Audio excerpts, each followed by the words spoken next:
Well, hey, howdy, hi. Welcome back to my channel. Thank you so much for stopping by to join me today. I really do appreciate it. My name is Ellie, and I'm a witch. And this over here is my teaching assistant, Andy. And today is Tuesday, and on my side, that means it is tea time and true crime. Today's true crime topic is going to be The Watcher. For the first part of this video, I'm going to tell you about the actual case, and then I will dissect the Netflix series. This is going to be a little bit longer of a video, so let's just jump right in.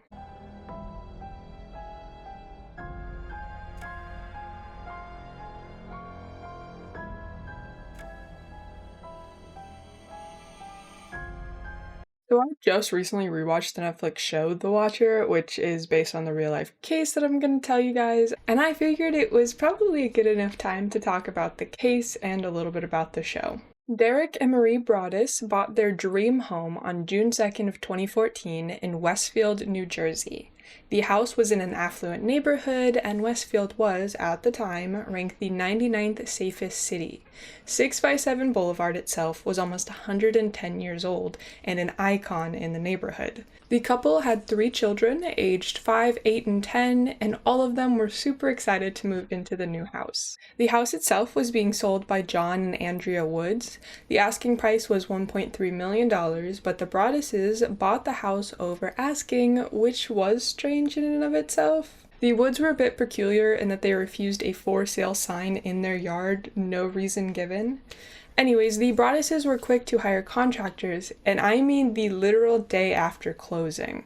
It was apparent that they had plenty of opportunities to see the house before finalizing the sale because work began just a few days later. The night of June 5th, Derek was at the house to check how things were going, but he also decided to check the mailbox. In the mailbox was an envelope addressed simply to the new owner in large blocky handwriting, and it had no return address. This part of the story is a little different depending on who tells it. Some think it was hand-delivered due to the lack of a return address, but it was postmarked by USPS, meaning it had been delivered by a mail carrier. Regardless, the letter started with "Dear newest neighbor," and went on to explain that the letter writer and their family had been tasked with watching the house for decades. The watching started with the grandfather, then the father, and now the letter writer. The letter specifically mentions the house turning 110 years old, but then it gets darker. How did you end up here? Did 657 Boulevard call to you with its force within? I have been put in charge of watching and waiting for its second coming. My grandfather watched in the 1920s, and my father watched in the 1960s. It is now my time. Do you know the history of the house? Do you know what lies within the walls of 657 Boulevard? Why are you here? I will find out. Derek was unnerved, but then the letter got a little too personal. I see already that you have flooded 657 Boulevard with contractors so that you can destroy the house as it was supposed to be. Tisk, tisk, tisk. Bad move. You don't want to make 657 Boulevard unhappy. You have children. I have seen them. So far, I think there are 3 that I have counted. Are there more on the way? I asked the Woods to bring me young blood, and it looks like they listened. Better for me. Was your house too small for the growing family, or was it greed to bring me your children? Once I know their names, I will call to them and draw them to me. Who am I? There are hundreds and hundreds of cars that drive by 657 Boulevard each day. Maybe I am one. Look at all the windows you can see from 657 Boulevard. Maybe I am in one. Look out any of the many windows in 657 Boulevard at all the people who stroll by each day. Maybe I am one. Welcome, my friends, welcome. Let the party begin. The Watcher. After reading this letter, Derek immediately went inside, locked the doors, turned off the lights, and called the police. The police came and looked over the letter and asked the standard, anyone in the family have enemies, but the police were just as confused about the letter. Ultimately, the police could not do anything, so Derek went back to his family and showed Maria the letter. Since the Woods were mentioned by name, the Broadduses sent them an email to ask about who this watcher was or what the deal was. Within a few hours, Andrea replied. She said that a few days before moving out of the house, they had received a letter from the watcher, and the letter said that the family and house had been watched for a long time, but they had no idea who sent the letter. They denied that they had received any letters prior to that one, and they had lived in the house for 23 years. When asked why they sold their house, they said it was simply too big now that their sons had left home. Andrea tried to reassure Derek and Maria that they didn't believe the letters to be threatening, they just thought it odd and simply threw it away. Maria convinced the Woods to go with them to the police, and they agreed. They spoke to Detective Leonard Lugo, who told them to keep this information to themselves and to not share anything with neighbors as they would all be suspects. Now the next day, the family received an invite to a neighborhood barbecue. They felt it was a good idea to go, and as instructed, they didn't tell anyone about the letter, but they were on the lookout for any kinds of clues. For the next few weeks, inhabitants of 657 Boulevard were on edge, to the point that Derek had canceled an out-of-town work event. It wasn't like the rest of their life came to a halt, though. Even though they wanted to be cautious, they had just bought a $1.3 million home and were not just going to halt renovations because some weirdo was writing weirdo letters. As they finished moving into the new house, Maria was keeping a very close eye on the kids, just in case. At some point in the renovation process, a couple from the neighborhood stopped by and asked to see how things were coming along. Derek happily showed them around. I will say it is unclear who this couple was, but Derek noted that as they were walking around the house, the woman said it would be nice to have some young blood in the neighborhood. This alarmed Derek because that term young blood was used in the Watcher letter. The day after this couple's visit, a contractor brought to Derek's attention that a large construction sign that was very sturdy and also hammered into the ground was pulled out of the yard and was found laying on the lawn. So now there were 2 total letters: trespassing, destruction of property, and some random lady using the same weird term that was used in the letter.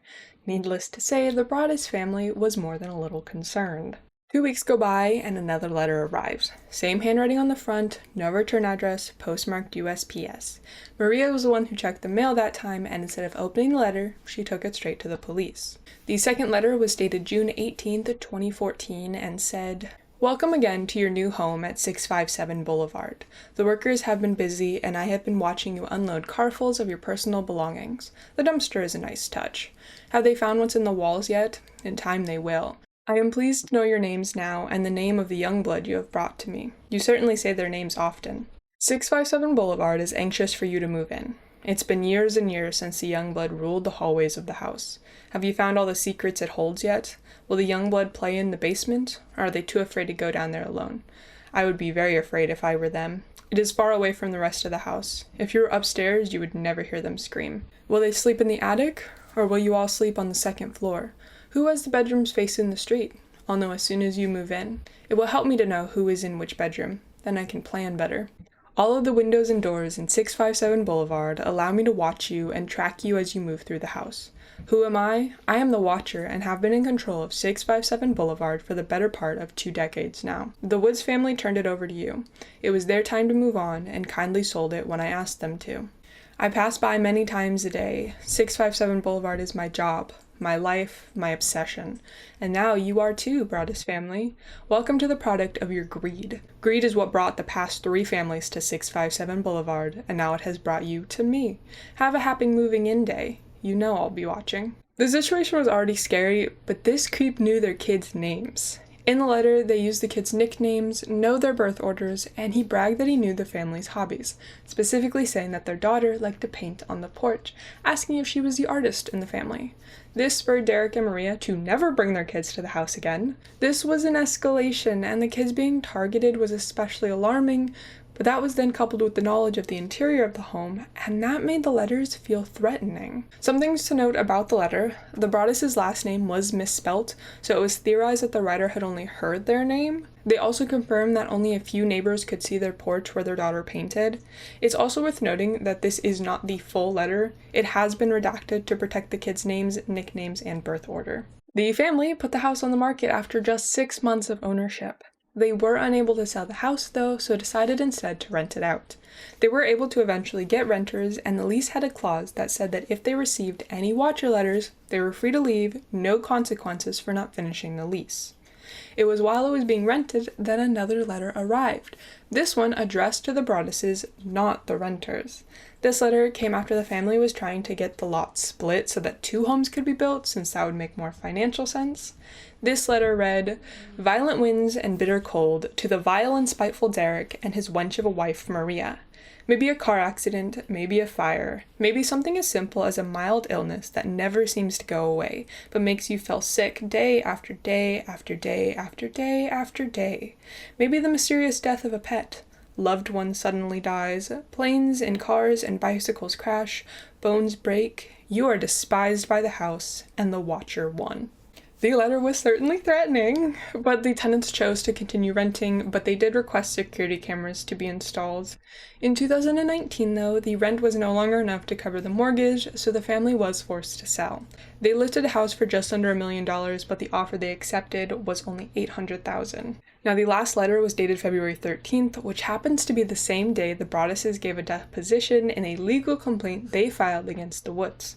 The family claims they should have been warned about this watcher, even though it is not legally required when selling a house in New Jersey, and due to this, the judge dismissed the case. New notes were being sent to neighbors, though, also anonymous.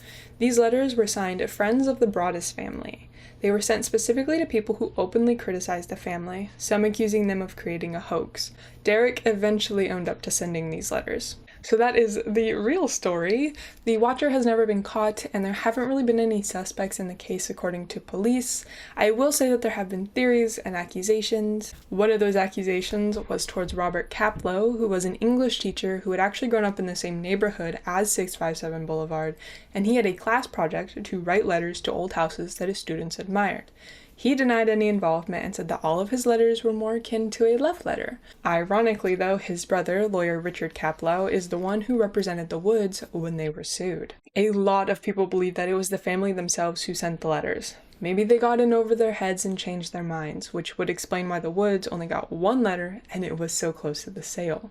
Then you have Derek admitting he wrote some letters later on. People who believe this theory think that the gain they would have gotten from the publicity was some kind of TV or movie deal, or that they would have inspired interest in the house and be able to sell the house and make a killing, but clearly that was not the case. It would have backfired. Obviously there is no proof, but this is one of the most popular theories in the case. Now that we've talked about the real story, let's talk about the Netflix series. This part is going to be long because each episode is about 50 minutes and is absolute nonsense at times. When agreeing to let Netflix do the show, though, the Broadduses had some requests. Changing the last name, changing the children's names, ages, and how many there were, and then just some odd facts here and there. Netflix did take these requests into consideration and sure did something with the rest of the show. Our main characters are the Brannocks, parents Dean and Nora, children Ellie and Carter. They visit and purchase their dream home. The house is priced at $3.2 million, and they buy it over the asking price. Now, Dean had to liquidate everything, and even pull all of their retirement money to be able to afford the house. And this is after they apparently filed for bankruptcy a decade prior. During the open house, they run into a whole slew of strange characters. Some guy is watching them arrive from the upstairs window. Some guy and his sister are playing around with the dumbwaiter. And then this guy asks if the house was built by indentured servants. Anyway, the family starts moving in. This episode starts a weird trend of Dean being weird to his daughter Ellie. She finds a lipstick in her room and puts it on, which, yes, is beyond weird. But Dean is so weird about it, saying that she isn't even 16, how dare she wear lipstick? As they're settling in, they get a strange letter from someone calling themselves the Watcher. They take it to police, but the police say it's a prank, means nothing. But they do make a strange comment about the family having to dig deep to afford the house, so clearly we're in a very gossipy town. We also meet Mitch and Mo, two of the neighbors, but Dean has a fight with them over some arugula that grows on the fence line. Nora is playing tennis at the country club with their realtor Karen.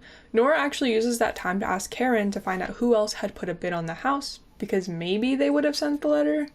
That evening, Carter is playing with his ferrets and the dumbwaiter, but when he opens it, he finds Jasper, the weird guy who is playing with the dumbwaiter in the opening. Dean throws him out and threatens Jasper and his sister Pearl that he's going to gut the house and take the dumbwaiter out too. Thanks to this in the letter, it prompts the family to hire Dakota, a 19-year-old who owns his own security company. The ferret dies, is murdered. It's never resolved. Episode 2 has us victim blaming. The police are once again useless, as they generally are in true crime cases, telling that they need to figure it out themselves, essentially. Nora is convinced it is Jasper, but Dean's more concerned with Mitch and Mo. However, Dean speaks to a private investigator, Theodora, who is exceptionally invested in the case and offers to help at half her normal rate. Nora and the kids are staying at a motel because of their safety concerns, while Dean stays home to keep an eye on things and let contractors in the mornings. Now, in the middle of the night, the doorbell rings, and when Dean opens the door, there is no one. At the same time, Nora gets a phone call at the motel, but there isn't anyone on the other end. When they're back at the house in the day, Ellie hears music playing through the house intercom, but that is overshadowed because Dean once again is being weird about Ellie and lipstick. Karen gets back to Nora and reports that the only other bid was a lowball offer from an LLC. Dean meets with Theodora again, who basically tells Dean to be a protector and make Nora feel safe. So Dakota is brought to the motel to put some doorstopper sticks up, and he also agrees to keep watch outside the motel overnight. Theodora sets him an interview with Andrew, a previous owner of the house. He tells Dean that he got all kinds of letters and that his wife couldn't take it and killed herself. He thinks Mitch and Mo are responsible for the letters. He then tells Dean that there are secret tunnels under the house and that the neighborhood is part of a cult and that his 3-year-old son witnessed the cult slit a baby's throat and drink its blood. Dean is skeptical, but Andrew is so convinced that this happened, Dean kind of falls for it. Back at the motel, Ellie convinced Dakota to get in the pool and they make out, which is sketchy because he is 19 and they say she is 16. Even though in the first episode she isn't even 16, which is specifically what Dean says. So the math is not mathing. Dean has another run-in with Pearl and Mo, who are pissed about the renovations and the noise. His luck is not going well at work either though, as Dean did not make partner, which she was banking on since the family can't afford the house. That night, Dean hears gunshots, but thinks he imagined them or dreamed them. Turns out he didn't, and that Mitch shot Mo and then turned the gun on himself. Episode 3 has more of Nora hanging out with Karen at the country club because apparently that's like her only friend. Anyways, she is told that she needs to have more sex with her husband, which ends up being like inconsequential, but Dean is having more meetings with Theodora at that time. She apologizes because it turns out that Andrew is a compulsive liar, so what he said is likely not true. Theodora actually rules out Mitch and Mo and is more invested in Jasper. He was just a normal guy until one day in 1995 when he stopped speaking and was eventually diagnosed with PTSD, but we don't find out why at this time. Karen tells Nora that it would be smartest to just finish construction and leave, especially since the chances of selling the house are slim if people find out about the letters. At home, Dean is being weird again because he knocks on Ellie's door and is then upset that she locked the door because God forbid a teenage girl have privacy in her own home. To be fair, she is on FaceTime with Dakota, but still privacy. Dean then goes downstairs and is not immediately alarmed that some strange man is making himself a sandwich in the kitchen. This guy introduced himself as John, the building inspector. John is a weirdo. He asks if they're Christian, and then he starts talking about how his own daughter wore too many low-cut shirts and alludes to thinking she's a whore for it. He also tells Dean that he saw Ellie and Dakota and that something is happening there. John then goes to leave without having done any building inspection, and Dean asks him how he dealt with his daughter being a whore, essentially, and this creep just says that she never wore those shirts again. Dean goes downstairs to talk to a construction guy who says that there is no building inspector named John, and no one knows who that guy was. In the following few days, Dean leaves work early to meet with Theodora. She got information on who this mysterious John might be. So the story is that John Graff lived in New York and was mugged on his way home one day, and this prompts his mother to buy him and his family a house in the suburbs. Obviously, she moves in too because she paid for it. His wife is mean but funny. His son is a sports star, and his daughter, the whore, also lives there. John ends up getting fired, but instead of telling his family, he pretends to go to work every day while quietly draining money from his mother's account. John snaps after he catches his daughter dancing with a teacher at a Halloween party, and he starts cutting himself out of family pictures. He then systematically shoots the 4 family members, later killing the teacher as well. John then disappears without a trace. We also learn that Jasper found the bodies, hence the PTSD. They also get another watcher note that just basically tells them that this weirdo is still watching them. The next episode starts with Dean coming in the door to find Nora holding a USB, whining about what has he done, though we don't know what's going on yet. A week prior, the Brannocks met with Karen and her boss to ask why on earth it wasn't disclosed that the house came with a watcher, and they're told it isn't the law, so tough shit. What is weird is that an LLC is once again mentioned. Dean later sees Dakota and Ellie talking in the front yard, and he goes out to tell Ellie to wash her eyeliner off, because that's whore behavior, apparently. Now we learn that Dean hasn't told Nora about John being in the house for 3 weeks. She doesn't really care, though. Theodora has once again switched lines of thinking, and now does not think this case has anything to do with John Graff, but instead she is focused on Dakota, since his whole business is built on people feeling unsafe. She also drops the fun fact that his screen name is The Watcher, but they can't tell police because she got that information illegally. Dean is still suspicious of Dakota and Ellie, so he and her mom trick her into leaving her phone upstairs so he can snoop. He then yells at her, she yells back, end scene. Dean goes out to confront Dakota in the front yard, and Ellie calls the police, but since everyone is legal, they don't do anything, and Dakota even volunteers for questioning. The parents go with the police and tell them they don't want to press charges, which is great because they can't anyway. At some point, Ellie gets an iPad and starts a live or a post on TikTok. It's really unclear which.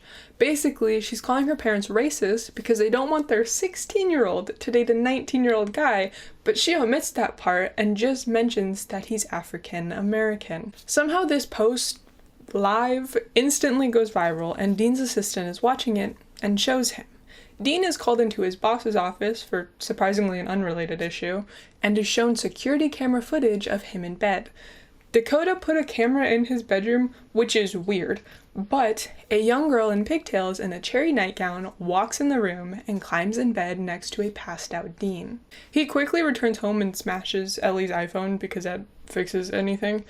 Dean runs into Dakota in the street where he admits to putting the camera up in the room because he thought Dean was the watcher, which makes no sense because why does he need a camera in their room for that? Anyways, when Dean gets home, Nora is waiting with the USB. He tries to explain that the girl is actually Pat Graff, daughter of John Graff, and he knows this because he saw the picture of their bodies after the murder, and she was wearing that nightgown. Nora does not believe him and kicks him out.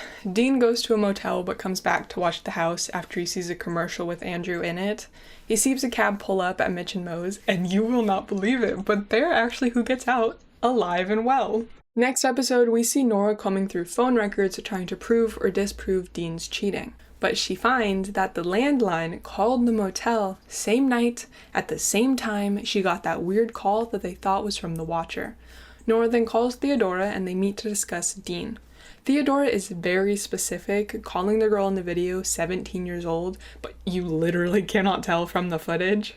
But she uses the term pigtails, which Nora thinks is weird because Karen just used that word, and she apparently hasn't heard this very common term in like 20 years. Nora pitches her idea that Dean is the Watcher, and Theodora is half on board. The theory is that Dean, after doing all that he did to get the house, regretted it and is trying to scare Nora into agreeing to sell. But she thinks that it'll only be an issue until Dean makes partner. Theodora then bursts that bubble because he didn't make partner. The next bit is all about handwriting analysis and how Dean's handwriting kind of matches the letters, but matches the newest one really well. Theodora also lets Nora know that she was tricked into signing away her IRA, and Dean took out a high-interest loan to the tune of $150,000 without his wife knowing. While that is happening, Karen is at Mitch and Moe's trying to convince them to sell to her and her boss's LLC. Later, Nora is investigating a noise in the yard when Pearl sneaks up on her and invites her over for a potluck the next day. Nora actually goes, and for the record, nobody eats anything at this potluck, but she sees that Mo is still alive, and Mo actually explains what happened.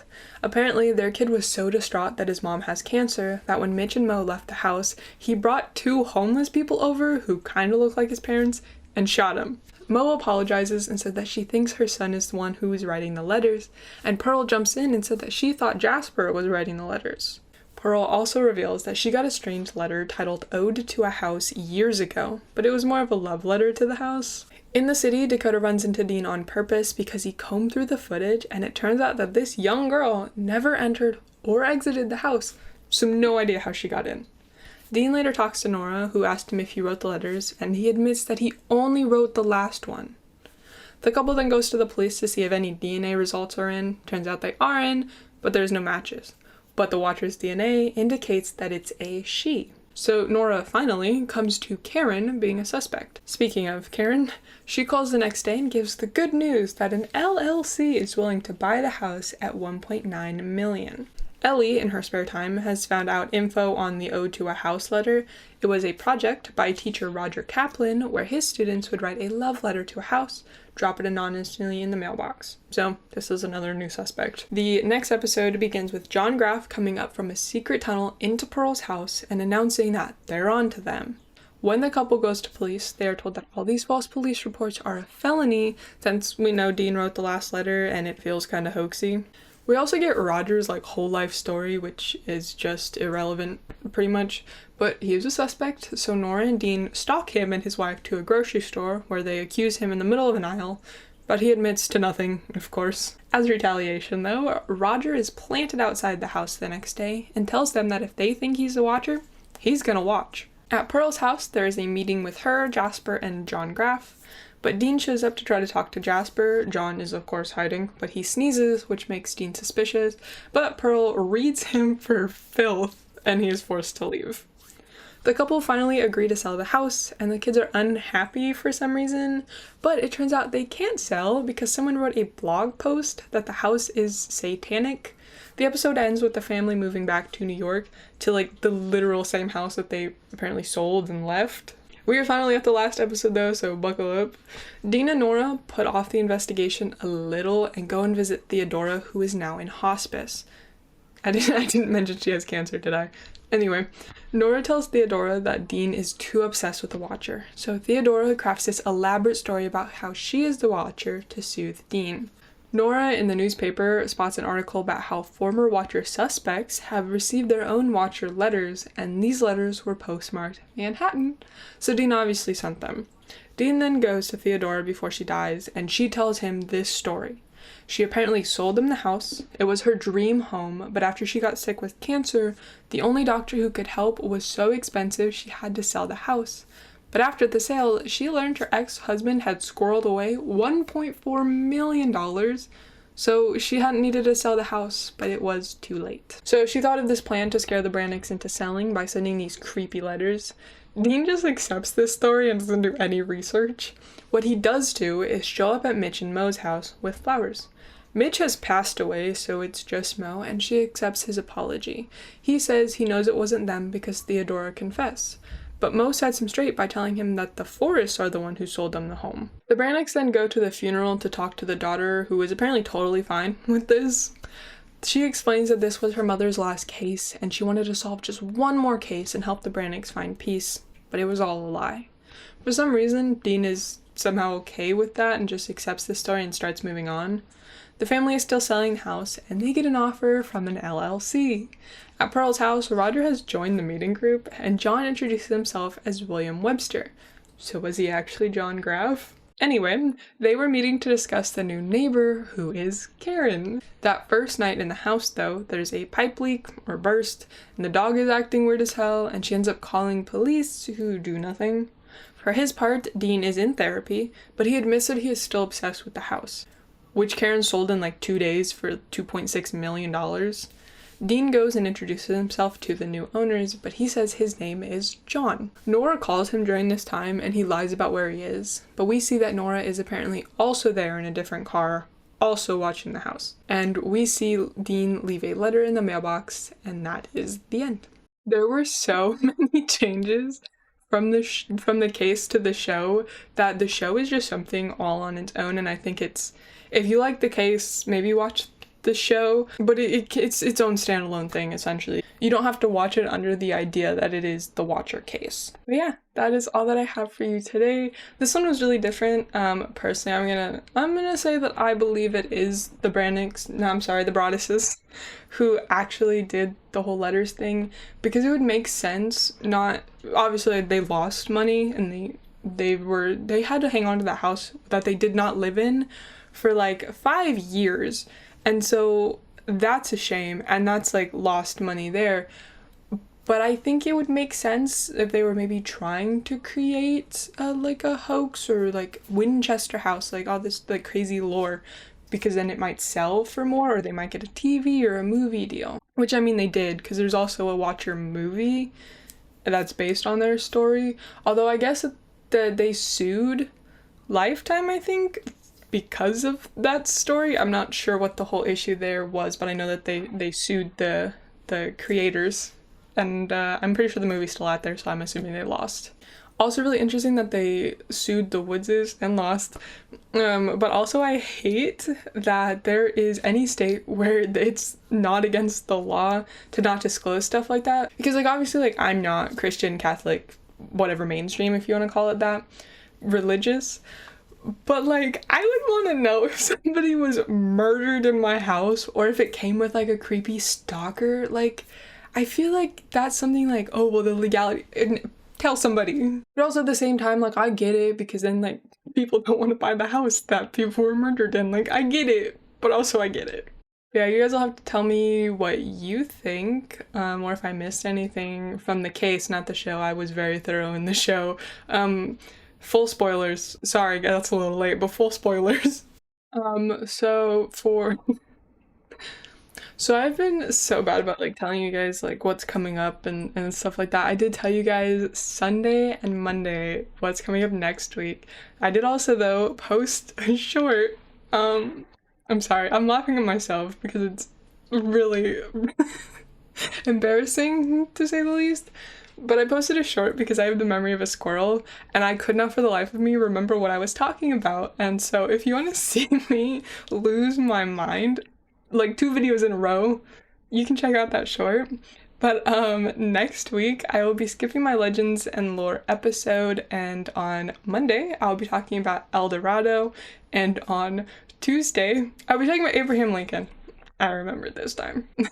The Abraham Lincoln one is leaning into a conspiracy theory. I don't consider myself a conspiracy theorist, but there are some conspiracies that I do partake in, and the John Wilkes Booth conspiracy is one of those. So I'll be talking about what led up to Abraham Lincoln's death and what happened afterwards, and then the conspiracy theory. This week, on Thursday the 6th, I will be streaming Do No Harm, both on Twitch and here on YouTube, probably starting at noon.